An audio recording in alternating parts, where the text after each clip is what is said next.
ಸದ್ಯಕ್ಕೆ ಇದನ್ನು ದೇಶವೆಂದು ಕರೆಯುತ್ತಿರಬಹುದು, ಆದರೆ ಮೊದಲು ಇದು ಅತಿ ದೊಡ್ಡ ಸಾಮ್ರಾಜ್ಯವಾಗಿತ್ತು.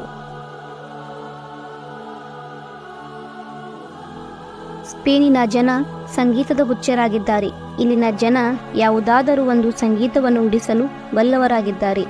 ಇಲ್ಲಿ ಸಂಗೀತದ ಗಂಧ ಗಾಳಿ ಗೊತ್ತಿಲ್ಲದವರು ನಿಮಗೆ ಒಬ್ಬರೂ ಸಿಗುವುದಿಲ್ಲ, ಏಕೆಂದರೆ ಸಂಗೀತದ ಬಗ್ಗೆ ಅಷ್ಟು ಆಸಕ್ತಿಯುಳ್ಳವರಾಗಿದ್ದಾರೆ. ಇಲ್ಲಿ ಸಂಗೀತ ಮಾತ್ರವಲ್ಲದೆ ಡ್ಯಾನ್ಸ್ ಬಗ್ಗೆಯೂ ಅಷ್ಟೇ ಆಸಕ್ತಿಯುಳ್ಳ ಜನರಾಗಿದ್ದಾರೆ.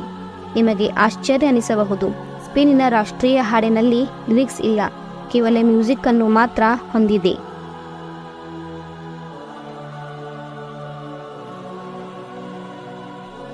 ಒಂದು ಅಚ್ಚರಿ ವಿಷಯ ಏನೆಂದರೆ ಭಾರತದಲ್ಲಿ ಮಾತ್ರ ಹೋಳಿ ಹಬ್ಬವನ್ನು ಆಚರಿಸುತ್ತಾರೆ ಎಂದು. ಆದರೆ ಸ್ಪೇನ್ನಲ್ಲೂ ಹೋಳಿ ಹಬ್ಬ ಆಚರಿಸಲಾಗುತ್ತದೆ.